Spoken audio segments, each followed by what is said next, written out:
Hey everyone, and welcome back.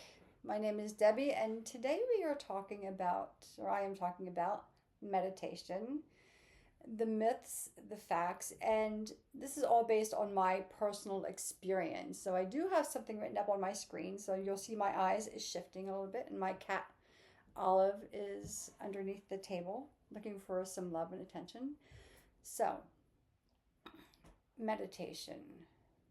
It's one of those things that we know we need to do.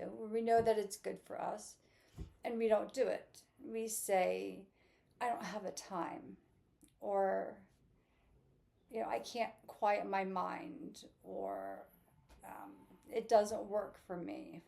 So here's the thing. You don't need, we know there are some folks like Deepak Chopra is one that comes to mind. He meditates for several hours a day, and that's his journey. For most of us, that's not our journey, and we should not expect that of ourselves. But it is a few minutes every day to reconnect back to yourself, right? To tune back in. Your most important relationship that you're going to ever have in this life is the one with yourself.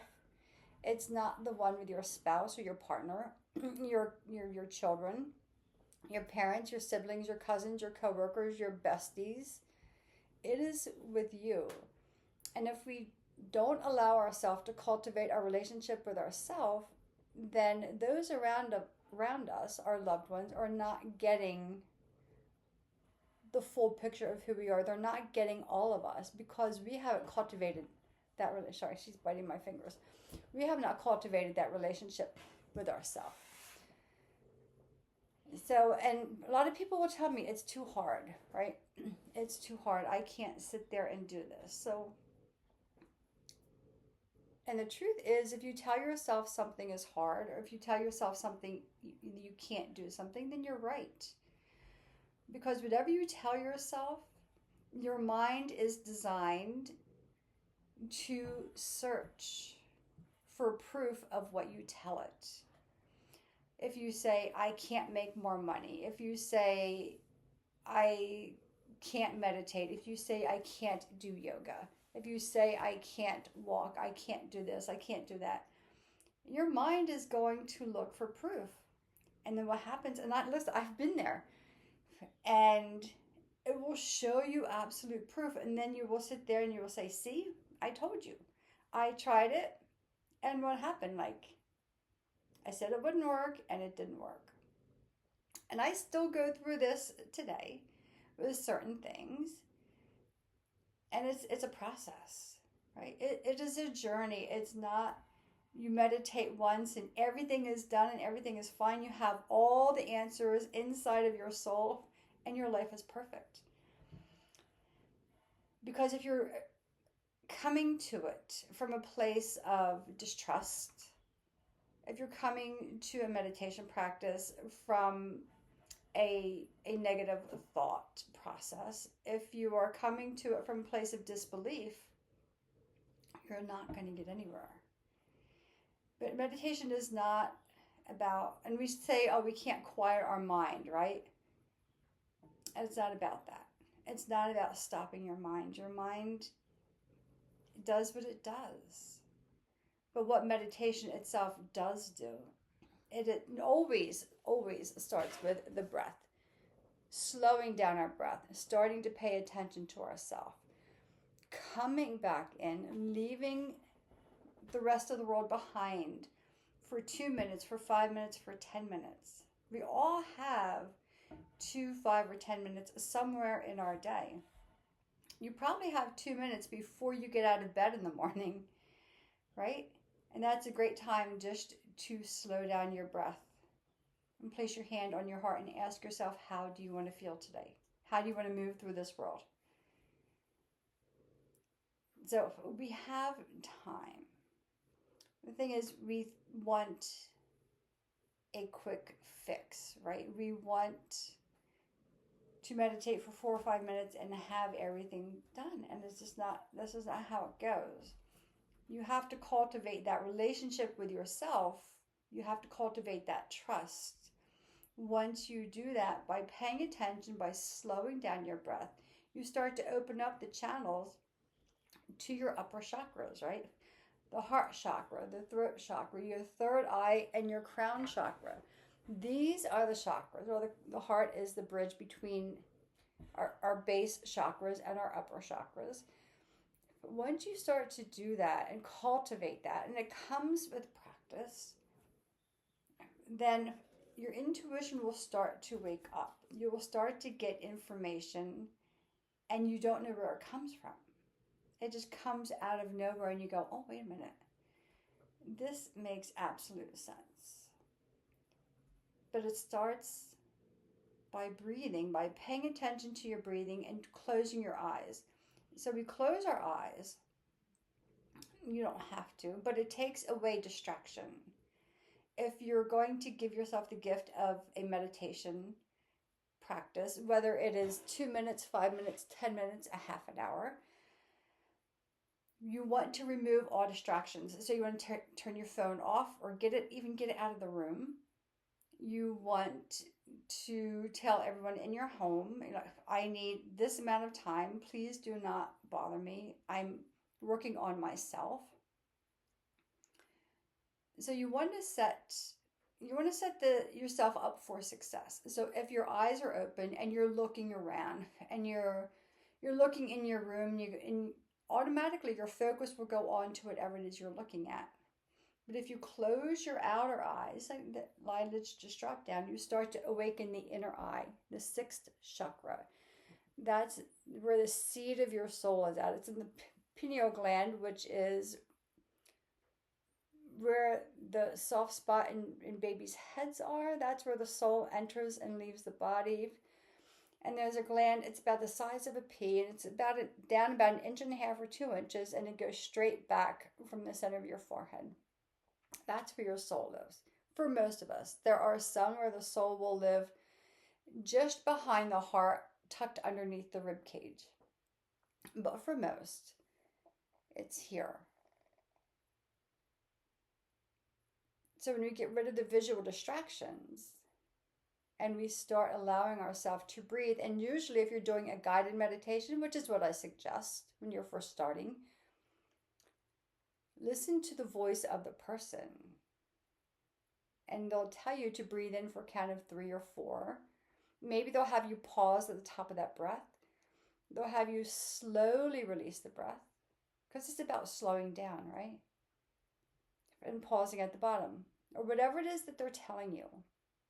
But it's about slowing down, tuning in to yourself, because your most important relationship is the one that you have with you.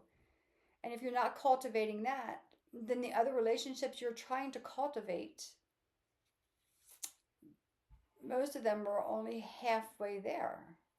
Because if you don't have a relationship with yourself, you can't give all of yourself authentically to your friends, to your families, to your lovers, to your partners, to your job, to your career, to your work, right? And then sometimes some people think that meditation is about, and there are meditations, mantra meditations, where you repeat a mantra in your mind. And you do it in yoga. The number is 108. I have my mala beads here. Well, I have one of my mala beads. There's 108 beads on the mala. And it is believed that it takes saying something 108 times to start a vibration within, to open up the inner, the petals of the inner lotus flowers in your chakra system. So repeating something 108 times. And people say, oh, I don't want to do that. I don't want to say a mantra. So I'm going to tell you something that most people will disagree with me. Probably even some professionals will disagree with me as well, and that's fine. We're repeating mantras to ourselves all day long. If you don't like your job and like I was there, right? I worked in government, local government, for almost 30 years, and it was not a really good place to work. What happens in local government, yeah, you would not want to know where your tax dollars really go. But if we're not liking our job, we're having trouble with our supervisor, if we're not making enough money, if we're not moving up, we keep telling ourselves that, right? We will come home and replay the day. We won't replay the great conversation we had with someone or the fact that, we went out to lunch and maybe somebody bought us a coffee, right? We're going to replay to ourselves the conversation we had with our boss, or what they did or did not do, or what a fellow coworker did or did not do, or the size of our paycheck that it's too small. So we say mantras all the time. They come in forms of complaint, right? We vent. But when the venting becomes complaining, sometimes you need to vent to get things out, to state things as facts as they happen, and then you move on. But if you're constantly replaying it, then you're creating a mantra. And if you are repeating something, then what happens? That same thing perpetuates tomorrow, and it perpetuates the next day and the next day. And why? Because the mind will look for proof of what you tell it is true. If you constantly, you're telling yourself that you're never going to get a better job, that this job doesn't pay enough. And like, I worked in government, our jobs were capped. We had a salary cap. So there was truth in that. That didn't mean that I can't make more money. That just meant that job, that position I held, was capped at a certain amount. So if I wanted to make more, it was either a side job, a side hustle, or a different job working someplace else with the same skill set that had more value to it. If you are having trouble with a coworker and every day you go in and you're repeating this to yourself, oh, so and so, they just give me a hard time all the time. They're mean to me. They're not nice. They don't do their job. They're lazy. Like, I've worked with these people myself. Your mind will consistently look for proof. Even if the person is nice to you on a day, or they are being very productive, you're not going to see it because you've already told yourself repeatedly that they're this kind of person, so you're not going to see it when they're this kind of person. But we say mantras to ourselves all the time. And if your mind looks for proof of what you tell it, then why not tell it something different? Why not change the mantra? The thing is, a lot of us have been programmed with a lot of these mantras or sayings or belief systems from growing up, or from our families, or from our friends, or from the neighborhood we grew up in, or from the school system we had, or from our teachers, or whatever. It takes a little unwinding, right? It takes time. But here's the thing, meditation, as with yoga, they meet you where you're at. So you don't have to become really good at quieting your mind. You don't have to become very good at sitting still for long periods of time. You just have to give yourself a couple minutes every single day. Now, there's another thing about about meditation, where, and there's truth to this, but I'm going to break it down, where you get, when you quiet down the body, that's through the breathing, right? The breathing starts to quiet down the central nervous system in the body. When that happens, the mind automatically starts to align with the body. So therefore, it's not thinking about all the other things. It starts to align back in with your body. And we do receive messages during meditation. But the thing is, if we are wired up, if we are amped, if we are frustrated, if we are just mad about something, and if we sit down and we go, okay, I need an answer right now. Like, I need it now. Come on, just bring my answer. I'm sitting on my meditation cushion. Then you can't force, right? That's not going to happen. And for me personally, rarely do I get a lot of messages during meditation. I get some. But what meditation does for me is it plants the seed for the information to come later. And then, I could be doing something completely not associated with a message that I was looking for. Then all of a sudden, like, the answer will appear. So meditation, if it does not always give you the answer in the meditation, but it does plant the seed for you to be able to receive the information when you're ready to receive it. Now, altogether, meditation, I have something written down. I'm not even reading it really, right? Meditation really is the key that unlocks the door to your inner sanctuary, the key that opens the door for you to find and seek your soul. It's an invitation to come back home. So your essence, should be the most comfortable place for you to be. So it invites you back in. It invites you to know who you are on every aspect of yourself, with all your humanness flaws, if there is such a thing, with all the things that we've done that we're not proud of, and to realize we are human, but let's have that relationship with the part of us that is not the human body, the part of us that comes from the greater source, from the divine, from God, the world, the universe, whatever it is. Today is the snow moon. It is February 12th. It is the full moon in Leo. And when I pulled cards today, the card I pulled, and I don't know if I have it, was the crown chakra. And I put a video out there, and I don't know if I still have it here or not. It was the crown chakra.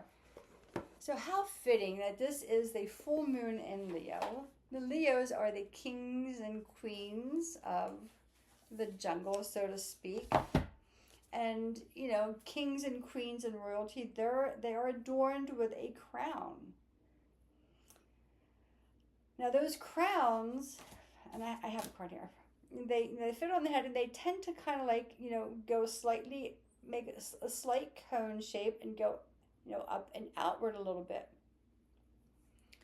So there's something about raising the elevation of the energy in the crown chakra, so the universal energy is better directed to come straight in through the soft spot of their head into the pineal gland into the soul. Just saying, right? But here's the card. And this is the first card that I pulled. And then I went into the tarot. So this is a really pivotal time for so many. We're starting to realize that we're more than this physical body. We are more than this physical space or this physical world. Especially with everything, there's a lot of shifts and changes happening just globally, not just in the United States, but all over the place. Some changes are good, some changes we are feeling uncertain about, and some we won't know the result until it has played itself out. But meditation gives you that place to go, that safe spot within yourself, to know what to do if something happens that causes you some unrest. It gives you that place of coming back to like the star card, which is faith, right? It's time to rebuild something new. We are all going through this transition of leaning into our higher self. That is the seat of our soul, and the connection of where it is that our soul ultimately came from. And we're starting to leave behind the idea that we can't do something, or that we're not enough, or that we don't have enough, or that we don't have a voice to speak. Meditation is the key for all of these things to bring you back into who you are.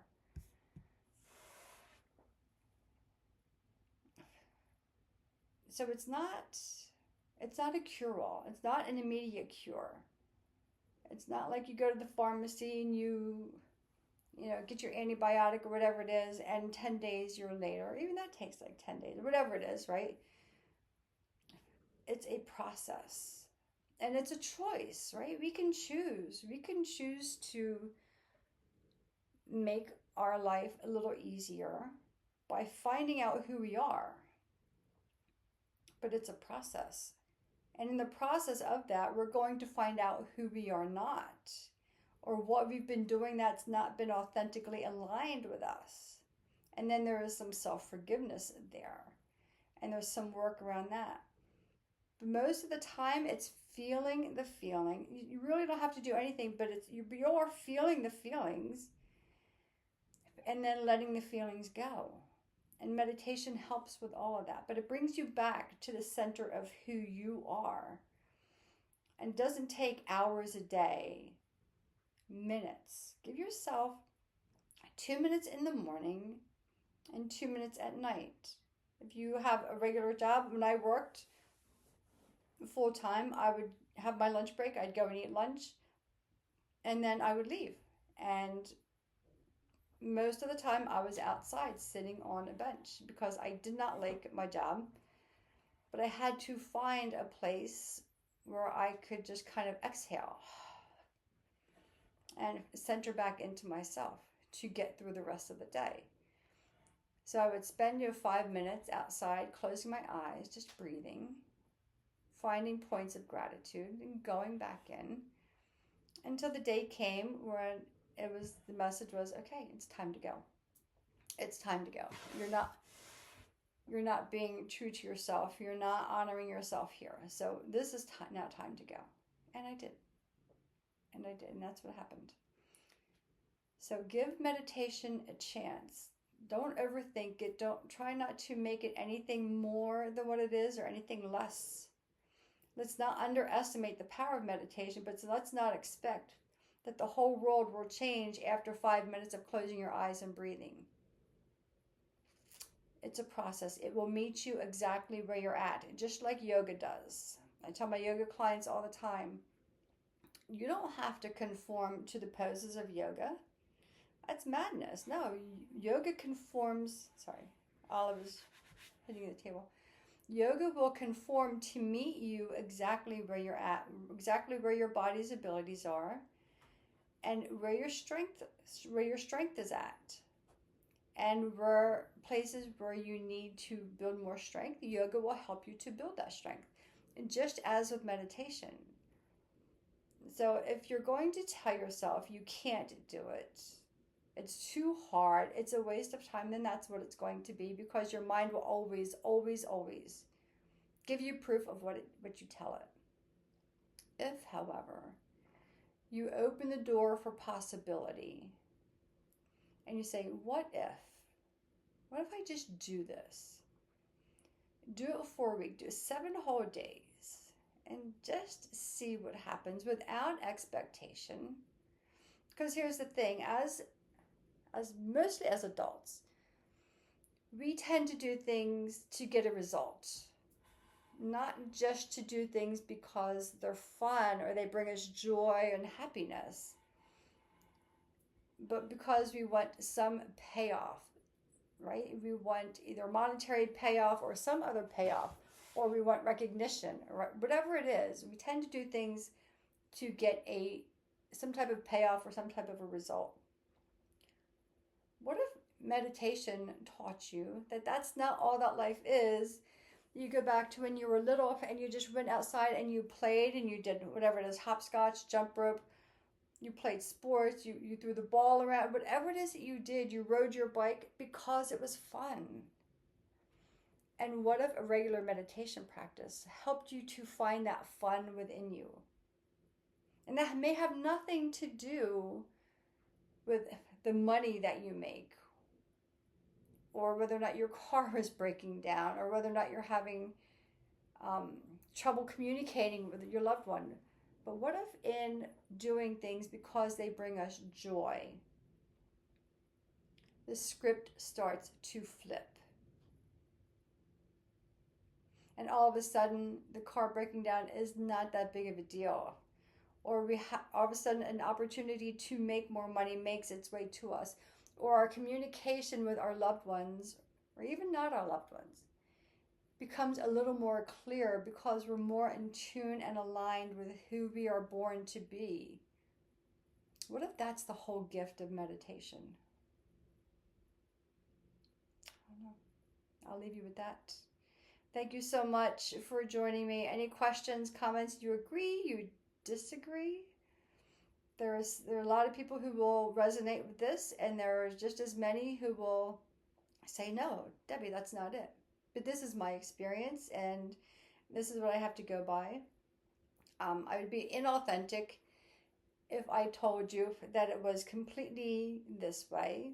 When how many billions of people in the world, and this meditation and yoga will conform to all 8 billion, however many it is, conforms to everyone.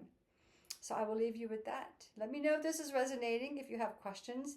If you don't agree, I would love to hear that as well. I'd love to hear your experience.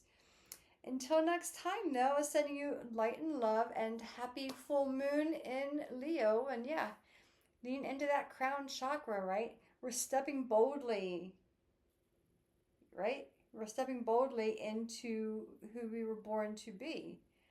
And we're leaving behind anything that is not us. Go, close your eyes, breathe into your body, love yourself, and I will see you soon. Always sending you light and love, and I'll see you soon.